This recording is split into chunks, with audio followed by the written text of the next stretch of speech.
Okay, so normally I script these Ben 10 videos of mine, but I'm going to be completely honest. I've scripted this video like 6 different times, and I just haven't been able to make it like coherently structured. So instead, I'm just going to wing it and go in unscripted. I haven't even got like bullet points to go off. I'm just going to be speaking from the soul. So if you don't like that, I'm very sorry. If you prefer the structured content, I do plan to continue making videos with the structured script, but in this instance, really sorry, I just couldn't make it work. So I think it'll work better though, because like this is a video talking more about my opinion rather than any like structured explanation or critique or review of something. So I think it'll just work out better. But then again, I've already ruined one video on YouTube by being in it unscripted. Probably should have been. So ugh. But anyway, today we're going to be talking about Big Chill and why personally I think the Omniverse design is the best one of the bunch, and why I think that the Ultimate redesign is overhated. I'm probably going to be cutting a lot of stuff out because I'll probably fumble over my words, or I'll like say a point that doesn't make any sense. So this video is probably going to be a bit all over the place, so bear with me. Subscribe if you want more Ben 10 content that's going to be better than this, hopefully. If people end up enjoying this video with this style more than my usual stuff, frankly I'll be offended because I already know this video is going to be dog shit, but here we go. Let's do it. It's hero time. So let's just go into this with, I think it's the best place to start would be to talk about Big Chill's original design, because obviously his design in Alien Force is a really strong start. There's a reason why Big Chill is one of the most popular aliens in Ben 10. I will say, I think he ticks all the boxes that you need for a Ben 10 alien. He's got a unique appearance. He has a few extra weird things about him that make him look alien, even though he has like a humanoid shape. There's still features involved that make him look different. Good voice acting, obviously. D. Bradley Baker does a great job. That's 2 times I saved your butt today, Rook. But who's counting? Oh, that's right. I am 1, 2. Better make that 3. Interesting power set. Like, everything you need to make a good Ben 10 alien, you have here. How I feel about it personally is Big Chill's Alien Force design, it's the safe route. His species name is Necrophrygian, which literally means dead cold, right? Like, if you were told to make a dead cold alien, making a weird skeleton Iceman, like, most people would probably get there, because dead and cold, like, it's easy enough. The moth features they added on definitely help him become more unique, so I think adding those was a very good idea, because it makes him feel more alien than if he was just a guy that looked like a skeleton. But, I don't know, like, it's missing something. It's a really good alien design, and, like, obviously, he's popular because he's a good alien design, but it feels like the focus was on making the character concept work rather than making something more interesting. And I don't know if that makes sense when I'm saying that. Again, I haven't scripted this, so this is just my unfiltered thoughts. But if you get what I'm saying, like, they took the name Dead Cold, Necrophrygian, and they made something that fits that perfectly. But he's just a humanoid with some extra features stuck on. He doesn't feel, I don't know, it feels safe is what I said, and I'll stick by that. But the reason why I think this is the weakest design is because when we look at the Omniverse design, I mean, obviously the joke that everyone will make is he's literally bigger, so Big Chill fits him better as a name. Damn, boy, he's thick, boy! That's a thick-ass boy! Damn! But, I don't know, there's so many things about this design that I just vastly prefer. What I do want to discuss is, I guess we'll go through each of these things. I have a design of him on screen for me, so I'm just going to go through all the things that I notice are different. There's a thing with moths. Moths have, like, fuzz, right? If you've ever seen a moth, you've seen that they're fuzzy. And I like that this design incorporates moth fuzz into its appearance. Like, you can see around his neck, there's like a patch of chest fluff. And I don't think the Alien Force design has that. His neck just, like, cuts off into his chest exoskeleton piece. So I definitely think that adding the moth fluff makes sense, especially because he's an alien from, like, an ice-cold planet. It makes sense that he'd have some fluff to keep him warm. Which, actually, I will say a point for the original design as well. They took the idea of, like, they come from a super cold planet, so how do they keep warm? And the idea is that the wings fold into clothing. That's really unique. And obviously that trait was consistently used across all of his designs. But back onto Omniverse Big Chill. I know a lot of people have an issue with the big torso. They think he looks fat for some reason. First of all, he's definitely not fat. So let's address that first, I guess. We know that Necrophrygians eat solar plasma. They also can ingest metal, but that seems to only be when it comes to, like, the cycle of reproduction. I don't think that's actually part of their diet. But they eat solar plasma. As far as I know, doesn't have many calories or nutrients in it, or like really anything. So, does that imply that they photosynthesize? I didn't think about that until now. That's a really weird point to suddenly get while I'm trying to have a discussion video. I'll have to think about that another time. That's another video idea. But they eat solar plasma, so he's definitely not fat, because I don't know how you get fat off something that doesn't have fat or nutrients or any of that kind of thing in it. Bearing in mind, I do have a fairly limited understanding of what solar plasma constitutes in terms of ingredients, but I'm fairly certain that you don't get fat off solar plasma, so him being larger in Omniverse is definitely not due to like some kind of weight thing, which I don't know why. I never thought it was to do with weight, but some people do think that in Omniverse he like got obese, which the counter argument I always hear for that is people say like, oh, he couldn't be fat because the Omnitrix turns you into the ideal specimen of a species, so why would he be fat? Which I think is an unfair characterization, because we've seen plenty of aliens in the Omnitrix who are the genetic peak of the species are overweight, like Shuri-Rig, Topic, who else? Upchuck, like the Worst as well as another one. But yeah, like, we've seen that Omnitrix aliens don't all fall under the same idea of, like, physical health as we do. Like, a physically healthy person on Earth, a human, typically is quite slender and isn't particularly overweight, but that doesn't apply to aliens in every case, which you've seen.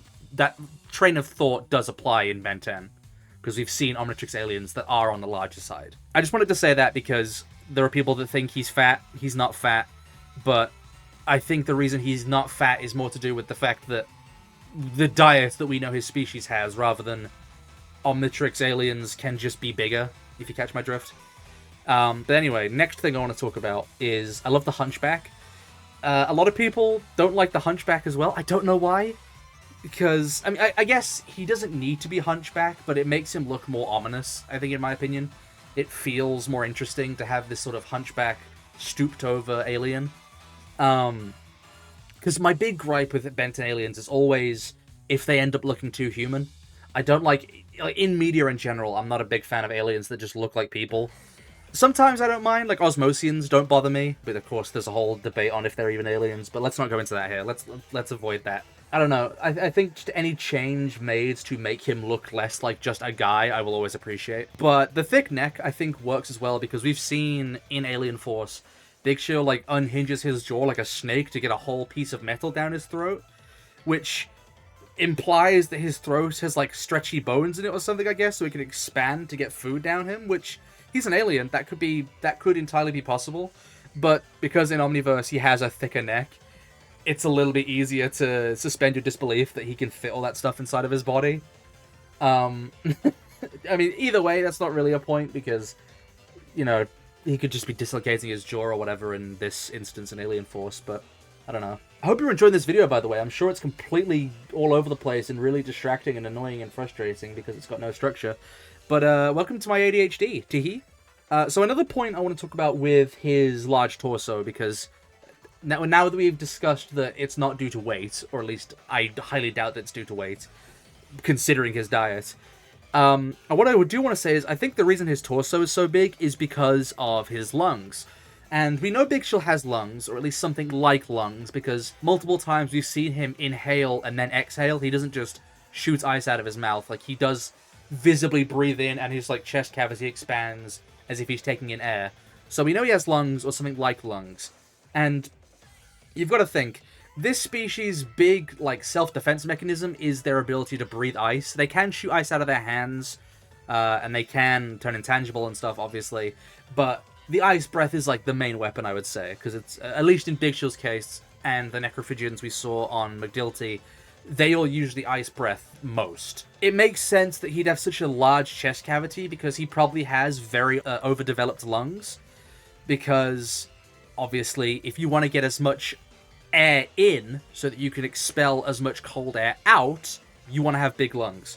So I think the reason his chest is so large in Omniverse is due to that. Like, it makes sense from a biological standpoint that he would have a large torso, because in Alien Force he's just a dude. Like, I don't know how he's breathing out these massive blasts of cold air when he's got like such a tiny diaphragm, but Omniverse, I think, made the right call in adjusting that so that it makes more sense from a biological standpoint, because, as you know from my channel, I love biology. It's my favorite subject in the world. So I'm always happy when an alien design makes sense from a biological standpoint. So this definitely contributes largely to why I prefer the Omniverse design. One of my favorite things about Big Chill in the Omniverse design is the antenna around his eyes. I think it's a really good design choice, because one of my favorite things with Benton Aliens is when they take a trait that we can recognize in something on Earth, and they just move it or change it slightly. Best examples are Humongousaur's nose in Omniverse is above his eyes, like it's above his eyebrows. Same for Spider Monkey in Omniverse, they moved his nose to above his eyes. I don't know why, but just those simple design changes go a long way to make them feel more alien, because they have, obviously, design traits that don't line up. Because a lot of things on Earth have a nose on the front of the face. So just moving the nose slightly higher up, it does a lot to make them feel at least a little bit different. And I think Big Chill's eye antenna is a similar case in terms of my personal enjoyment, because they obviously Moth have antennae on their heads, but they sort of took those antennae on top of the heads and turned them into eyelashes for Big Chill, which I think is a really interesting idea, to turn antennae into eyelashes, because they're kind of similar in terms of how they look. So turning those two traits into one thing is a really fun idea, in my opinion. And of course, Big Chill does have like the antenna on the back of his neck that turn into the hood of his cape when his wings are folded, but this is like an extra layer onto that design trait, and I personally just really appreciate it. Also, while I was looking at images of him on Google, I just came across a YouTube video by a channel called Lights Detail, which I've never heard of. And they have a video here called Why Big Chill is So Fatty in the Ben 10 Omniverse. So yeah, here we go. This proves my point that for some reason people think he's fat in Omniverse. Maybe in the actual video this channel discusses that they aren't fat. I don't know, I've never seen this channel before, so shout out to them, I guess. Hopefully they aren't a bad person, because I've just shouted them out. But go check out that video and let me know what they said, I guess.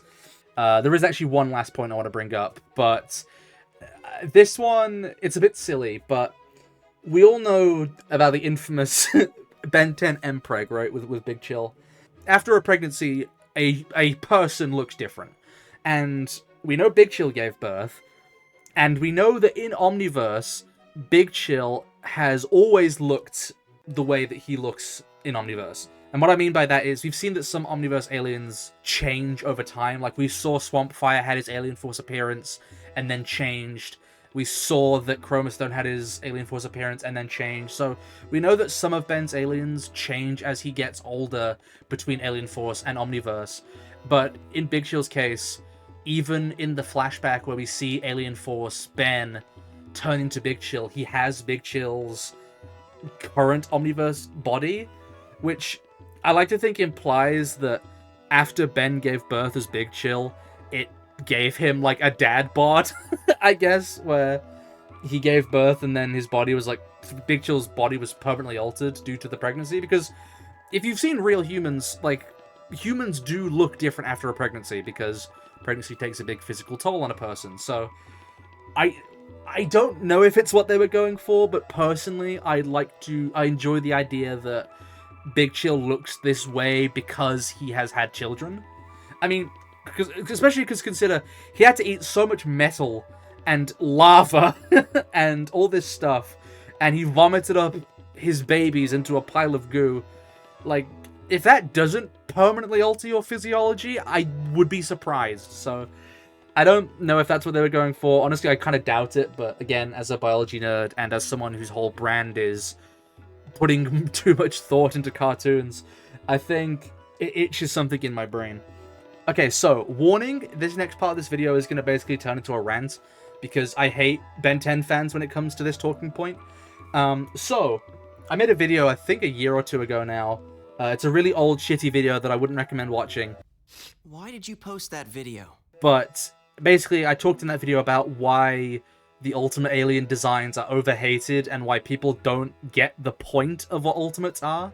And I still believe in a lot of those points that I made back then, but I'll just go over them again now instead of telling you to go watch that video, because that video is really old and shit, and I wouldn't wish it upon my worst enemy to go watch it. So, basically what I was saying in that video was, if you think that Ultimate Big Chill's design is lazy or doesn't change much, then you've failed to understand how Ultimates work, because as far as we know, the Ultimate function puts an alien through a simulated war scenario for like, what, a million years or something.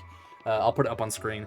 And the result is an evolved species based on the original DNA. Now, in the case of species like Vaxosaurians and Sonorosians, there was a big change in how they look. But then there's ones like Arborian Peloroses and Necrophagians where they don't change that much. And it annoys me that Ben 10 fans are like, oh, it's a lazy redesign. When, again, speaking from a biological standpoint, it makes sense that they didn't change. Because, okay, so let's think about this, right? Let's go over it all. So, Big Chill, he is an asexually reproducing species. Asexual reproduction requires only one individual to reproduce, unlike sexual reproduction, which requires two. So, as a result, all you're passing on is one parent's set of genetics, rather than two parents' sets of genetics. In sexual reproduction, let's use humans as an example, we're all human here, I hope. So, you, as a person, look like somewhat of a mix between your mom and your dad, because your genetics are a combination of theirs. When it comes to asexual reproduction, there is only one parent. So let's say that you have, I don't know, your mom asexually reproduces, which is an amazing statement to say. Never thought I'd be saying that. But if she did, you would end up looking pretty much just like her, because there is so little genetic variation, because there's only one parent's DNA to go off of. Now, as a result, there is little change, which is why asexual reproduction is closer to cloning than actual reproducing. But basically, the reason I bring this up is we've seen that Necrophagian asexual reproduction works the same way as asexual reproduction on Earth, where there is very little variation between the individuals born. In fact, I think the only difference is that one of Ben's Necrophagian kids is smaller than the other ones. I don't even think they're different colors, but they might be like slightly different shades of blue. But we know that one of them is smaller than the others, and they're pretty much identical looking aside of that. So we know that asexual reproduction works more or less the same way in Ben 10. Now, as a result, even if you gave them 1,000,000 years to evolve, because they asexually reproduce and they have so little genetic variation, even though you gave them 1,000,000 years, yes, obviously they aren't going to look very different. That's the point. So I get annoyed when Ben 10 fans say that, because, yeah, that's how evolution works. Of course they don't look different. They evolved asexually. So, I don't know, that's just a thing that annoys me as a biologist. I know that no one actually cares, but it just annoys me. But to continue on that point, people are like, oh, but why don't they get many new powers? Why don't they change? When, again, let's go over Big Chill's list, right? Big Chill is able to withstand having lava in his stomach. He's immune to the cold, and he's immune to the heat of the sun. He's somewhat resistant to electricity. He can pass through mana barriers. He's got incredible durability, incredible speed, incredible strength. And he can turn fucking intangible, which is an amazing ability. He can turn invisible. He can survive in space. He can survive underwater. Big Chill has so many powers. And you have to remember, the way evolution works is the individual with the best adaptations is the one that's most likely to survive. To come up with another example, let's say there's two monkeys, okay? One monkey is a bit smarter than the other one. The slightly smarter monkey is more likely to survive because it's smarter than the other one. So that smarter monkey is more likely to survive, and therefore more likely to have kids, and therefore there are more likely to be more smart monkeys than dumb monkeys. And eventually, over time, the stupid monkeys go away, and there are only the smart ones left, which is what evolution is. You've made a species. In that same way, what we have to realize is Big Chill has so many amazing abilities, and there are so few things that can kill or even hurt him. It makes sense that even with the evolution function, he wouldn't change that much. because there are so few things he would need to evolve and add into his repertoire to survive that, yeah, of course he wouldn't look much different. Because the only real weakness of necrophrygians that we know about is that they can be hypnotized.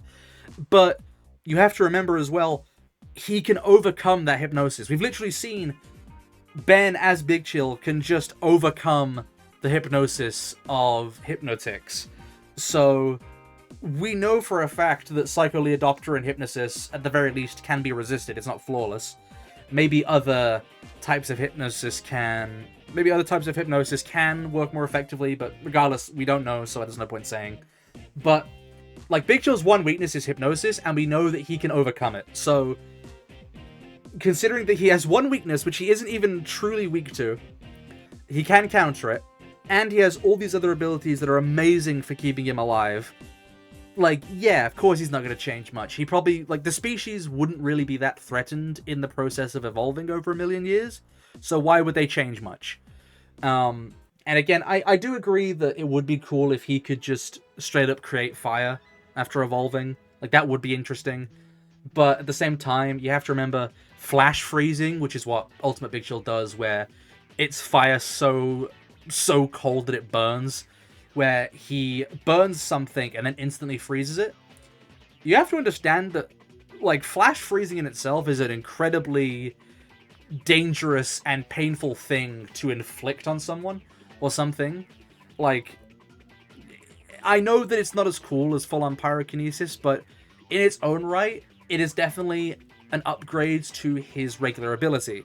So, I don't know, like, I just get annoyed that Ben 10 fans think that Ultimate Big Chill is some kind of cheap, lazy, not very well thought out idea, when honestly it's probably some of the most consistent writing in Ben 10, because they took something that evolves asexually and has so many abilities and made it not change much when it evolved, which, yes, that is how that would work. So, honestly, probably one of the most consistent moments of continuity in Ben 10, but I don't think a lot of fans are going to appreciate it, even though I had that old video and this video explaining that if you think it's lame, then you're wrong, because this is exactly what the ultimate function does. I think, if anything, it's not a case of Big Chill's ultimate is lazy, it's that they chose a bad alien to use for the ultimate function. Because they obviously chose Big Chill because Big Chill's popular, but they chose an alien that reproduces asexually, and then they had to go, oh, well, he won't change much then. What do we change? So then they could only change a little bit. And he already has so many abilities, like, they couldn't just add on another one, really, so I think they wrote themselves into a corner somewhat with Ultimate Big Chill, but it's not lazy, and I get upset when people say he's lazy, because he's not. He's honestly, like I said, a very well thought out alien concept in terms of how the ultimate function would affect him. But anyway, I think that's pretty much everything I wanted to say with this video. I just wanted to go over why I think the Omniverse design tickles my fancy more than the Alien Force one, and why the Ultimate redesign is a lot better than people give it credit for. I'm not going to talk about the Alien Swarm redesign, because it's literally just Big Chill, but in live action. There's not really much to say. Same really goes for the reboot design of him. But yeah, I think that's everything. If you liked the video, please subscribe, leave a like, comment, do all that stuff. Got links in the description to Curie 14 webcomic, which you can read. There's also a link to my PayPal. There's a link to the Discord server where you can come and talk to me. I'm active pretty much every day. We got a fun community in there. If you want to help the channel more, again, you can just send some money to the PayPal, or you can become a channel member. You don't have to do that, though. It would be appreciated, but at the end of the day, just you viewing the video, watching it to the end, leaving a like and a comment and all that is pretty much all you need to do. So yeah, thank you so much for watching. Thank you to my channel members who do help support the channel. And hopefully next video will be a lot less chaotic. I'm really sorry that this one was unscripted, but I just couldn't make it work with a script, so I'm sorry. But yeah, I'll see you in the next video. The next video is a Garden of Banban theory, because I promised that in a stream. And that one is going to be really weird, so I hope you guys are ready for it. Adios, fellow heroes.